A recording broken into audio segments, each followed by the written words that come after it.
Hi, and welcome back to Depth Conversations. This is part 2 of Chronic versus Pandemic episode, which is part of the Love Mental Health series. We have Sarah here with us again. Thanks for joining us. Of course. Now, part 1 of this episode focused on basically a synopsis of Sarah with the chronic illness and life. She also gave some helpful advice. Check out Future Impact page on Instagram, as well as her page, Sarah the Sick, right? Mm-hmm. Okay, on Instagram. As you can see, there's a small light. But different countries are administering vaccines. The COVID cases are stable or falling in different regions. Life is pretty much getting back to normal in most countries. There are new variants of the coronavirus, but the appropriate institutions and agencies are working together to mitigate the issues revolving around the pandemic and issues that can strengthen the pandemic. Is mental health on the agenda to help bring stability during the pandemic? What do you think, Sarah? I think it needs to be. I know that a lot of people have talked a lot during this pandemic about mental health. And I think that it's been brought up a lot because a lot of people are starting to experience and feel things that they haven't before. One of the big things, if you were on any sort of social media or even the news during the pandemic, is that they've been preaching mental health. But what about those with mental illnesses? It seems that we're just really talking about mental health and not the mental illnesses that may be there. But I feel that a lot of people have been experiencing levels of depression and anxiety that they may not have felt before, and that it's kind of, it's important for that conversation to be had. What can we do about it, and how can we move forward? Mm-hmm. Indeed. I believe, for some persons, their eyes have been opened towards, what the mentally ill may go through, those who suffer depression and anxiety. Mm-hmm. I think they have an idea of what they usually go through, and they realize the importance of taking care of one's mental health. Now, I have also seen organizations like mine, Depression Project, We Think Mental Illness Understood, and medical professionals in other countries, including mine, show great support. Though there is room for improvement in terms of having better resources, facilities, and more qualified persons, I have seen that they, really try to help those who may not have been able to cope with the pandemic. And right, so I give kudos to them for trying and realizing the importance of taking care of one's mental health and having that conversation, on mental illness, depression, anxiety, how it truly slows down your progress, affect your daily life, and many symptoms surrounding them. Yeah, people, they didn't truly understand, and I think to a lack of awareness. Mm-hmm. And there is a lot of information on Google, right? Yes. But I think some people may think, okay, I don't think it's that important to research, right? Because it probably is not that bad. Right. And it was regarded as really important. So I think a lot of medical professionals should really focus on having these conversations. Yes. When I look at previous years as well, I can really say that, the view on mental health issues has really changed. There is growth. The sort of help that the mentally ill get right now, it's better than in previous years. Yeah. So, at least we have seen progress. Of course, there's room for improvement. And what can we do to continue to ignite change and to bring awareness on mental illness? I think we need to keep speaking up about it. And I think that it's important that we don't stop paying attention to mental issues just because the pandemic is over or not over, but, getting closer to having a handle on it. Mm-hmm. It's very important that we keep that dialogue open so that those with mental health issues or those that need help are aware that there are resources for them and that it's a safe place to be able to talk about those things openly. Yeah, I mean, even for the men and for the youths, because sometimes I think adults really ignore the feelings of, you know, those younger than them, like the youths and children. They may think, okay, you shouldn't have stress. You shouldn't have much to worry about. And you're so young. Why would you have all of these things? It's health issues. Yeah. Because as adults, you may go through those things. At least that is what I have experienced. Yeah. In different persons. They were saying, okay, as a child or as a youth, you're young, you should be healthy. There's nothing to stress about. Yeah. Right. So I'm glad things has, that perspective on mental illness has changed. I know for the chronically ill, those who suffer with other chronic illnesses, they also would suffer with mental health issues because those chronic illnesses can have a serious impact on one's mental health. Yes. Right. You as well, you have different chronic illnesses. How has this truly impacted your mental health during the pandemic? So for me and a lot of other chronically ill people, I know that it has made us kind of feel a little isolated, the pandemic in general, right? Because a lot of people have decided, I guess, that, those with disabilities or those that are ill are not as necessary as others. And right. It's been kind of hard to see people you're friends with or your family who are making these decisions like, oh, well, I don't need to wear a mask. I'm not sick. It's only the other people that get sick, but we're those other people. The chronically ill do matter and the disabled do matter. And I know it's been very hard because while people go out and continue on with their daily lives, a lot of chronically ill and disabled people aren't able to do that just because of the simple fact that if they were to get COVID, they may not survive. And it's been very isolating and depressing. And for me, at least, the biggest thing has been anxiety. I've been incredibly anxious. I've had a lot of panic attacks over being in public or having to be out in public or having to teach school. It's been pretty difficult to deal with all of that. So yeah, it's pretty tough some days. So yeah, I mean, I can't imagine exactly what you go through, and that's the thing. If you don't experience something, then you don't have that right to judge it, right? Right. It's just to have that conversation with that person and really find, okay, what you're really going through and respect that. If that's what they feel, that's what they feel. Yeah. Right.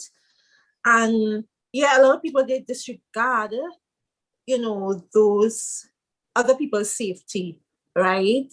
And not realize that as well, the chronically ill, they could contribute to society with the right help, with the right resources, right? We all have different limitations, right? But that doesn't really define who we are, our true capabilities, right? As long as we get the right help, we can make a difference. We can truly contribute. Now, there are still challenges that I'm sure you face in health facilities, like medical gaslighting. I've heard a lot of people experience that, which of course can affect one's mental health. Right? Tell me your experience on that. So gaslighting in general is making somebody believe that what they're feeling or what they're thinking is not true. So a lot of those who are chronically ill have actually dealt with this, and it's terrible. I remember one of my first experiences with this, I was either 8 or 9, and I'd been having issues with hearing. And so I was in the little sound booth having hearing testing done. And I wasn't pushing the little button that they gave me. And the lady came in and she looked at me and she goes, I know you hear these. You're lying to me if you don't hear this noise. I know you hear it. So when I look at you, you're going to push the button and you will hear these sounds. We know you're lying. And 8-year-old little me was just terrified because Well, I of didn't know if I course, was going to yeah, be in trouble.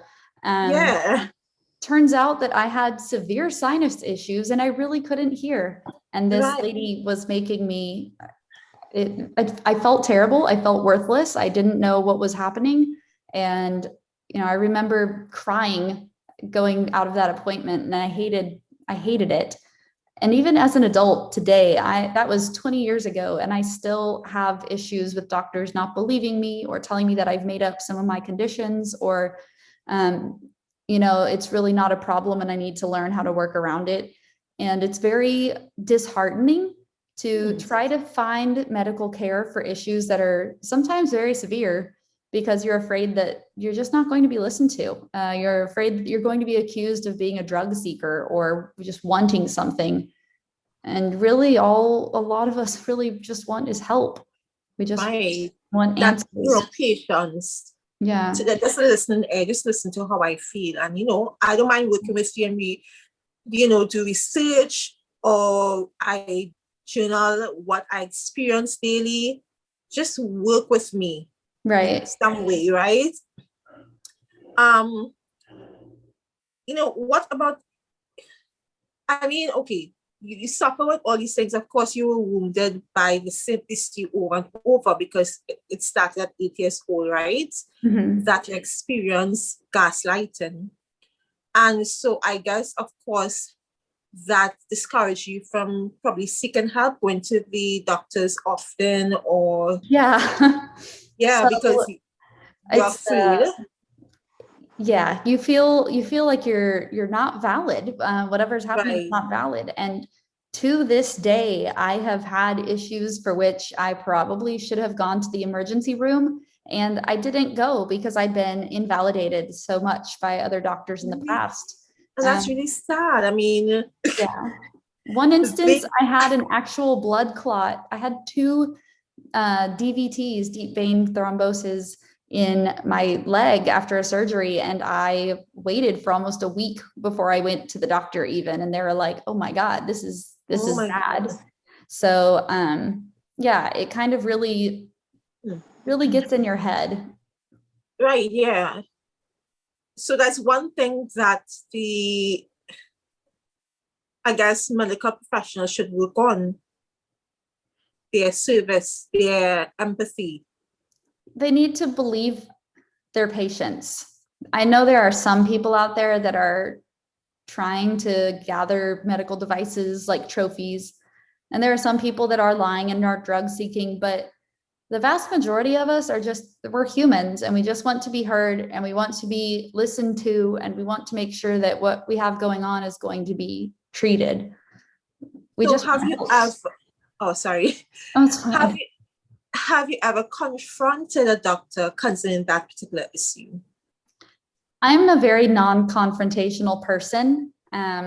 So my way of getting back at them is by never going back. And then if somebody needs a referral or asks about a doctor, I'll tell them exactly who not to go to. By There was an instance about a year and a half ago where I went to my neurologist and I'd been having these terrible headaches. And she's like, "Well, we've tried everything. Sometimes you just get headaches and they don't go away." And that was that. So I left her office and I sat in the parking lot and I cried, and then I went and got ice cream, because I couldn't deal with that. And so I've met with several other doctors since then who have told me that my headaches aren't just headaches and I have other reasons for them. So right, it's tough sometimes. yeah, it's really depressing, because you're going through so much and Yeah. you're expecting them to show empathy, Yeah. right? To have patience, and I guess they need to probably work on their mental health as Yeah. well, to improve the way they approach people, Yeah, of course. right? Yeah, I guess, because sometimes too, when you're stressed out, sometimes you take it out on others, right? Yeah. That's why it's so important to take care of your mental health. So Oh, I don't know exactly what's their problem. If they think, okay, it's too much for them to deal with, or they probably think they know all, or, yeah. I don't know. it's something that we really need to ask. We Yeah. really need the survey for, right? Yeah. So what about the public, right? There are going to be challenges with some, right? I'm sure. Mhm. Sure you've experienced gaslighting with them, or they probably pushing you away or ridiculing you, probably in your workplace or at church or wherever you go to. I'm sure you've had, people really judging you and not understanding what you're going through. Oh, yeah. I think the best instance of this I can think of was a guy I had dated. We were together for almost 3 years, and he could not deal with the fact that I had all of these illnesses. So he would he's like, no, you don't really need that surgery. You don't really need that. It's not that serious. I think you're making it a bigger deal than it really is. And How do you know? How do you know that? right. And so we ended up breaking up, and it was honestly, it's so much better. It was for the best that we broke up, but in the moment it hurt, not only because Right. I broke up with him, well, he broke up with me, but not only because of that, but because I was being so invalidated by the person who was supposed to love me more than anyone else. And it was a really, really tough time for me mentally. I struggled with that for probably 5 or 6 months. It was tough. Yikes. Yeah. And wow. I mean, so then what did you do for that? You had to go see a psychologist, or how did So you I pull had, yourself together so that you can continue to, progress yeah, or whatever it is you have? I really found out who my friends were in that situation. And so my very best friend today, she's one of the people who helped me get me through that time. But it kind of made me step back and look at, okay, how do I handle these things? What do I do? How soon do I tell somebody in a relationship I have these issues? How do I address it with everybody that I work with? How do you talk about chronic illness or disability and have other people not either A, treat you badly, or B, take pity on you? Because that's not what we want. Yeah, you want to be understood, right, and respected, Yeah. right? Now during the pandemic, when your mental health was affected, right? Well, we're still in the pandemic, right? How was getting help a bit challenging for you? So I have not been under the care of a mental health professional in quite some time. And I actually just went to my first appointment in probably 10 years today. So it was one of those things that I knew needed to happen, but coupled with the pandemic and then anxiety, I just wasn't sure how to go about it. A lot of places have started offering online counseling or Zoom sessions, and I know that there are apps. So it's definitely gotten more accessible, which is a good thing, but it's also, we could still work on it a bit. Okay, good. Yeah. And could you tell them, could you give them feedback to help them improve? Is that allowed? Do they give you that chance to give feedback? I don't know. I haven't given them feedback. Okay. But it could be. Some people might be open to that. Right. Okay. Yeah, it's important that we are allowed to do so. I mean, if you really want to improve your service, you want feedback, right? So how can we encourage the public to do better, to be considerate of the mentally ill, especially now that they understand what it is to have poor mental health, or what it is to have situations really drain you mentally? What do you think the public could do more? I think just overall be open to listening. I think that more than anything else, people just want somebody to listen to them and to be heard. And by being there for each other or asking, hey, do you have a moment we could talk? Respecting boundaries. If somebody doesn't have the mental space for you to give all your problems to them, then respect that. But I think just as a society in general, being open and being able to talk about things is really important. Okay, yeah. So I want to challenge the audience. I want to hear what is their response to a person that is experiencing chronic illness, but they don't truly understand what that person is going to, how would they respond, right? Audience, I want you all to comment in the comment section. What will you do? All right, folks, so let me give you a scenario, right? That's to my audience. Now, I want you to tell me what you will do in a scenario, in a situation where you're experiencing a coworker that says they are chronically ill. They complain often about their joint pains, headaches, and sleeping issues. But you don't truly understand, and I guess, you never consider it really important to research or get to know more. You're also frustrated because sometimes you have to help them with their work. So you have to do your work as well as their work. You feel like, okay, I've had enough, right? This coworker is always complaining and they don't really understand my pain. What will you do in a situation like that? I want you to comment.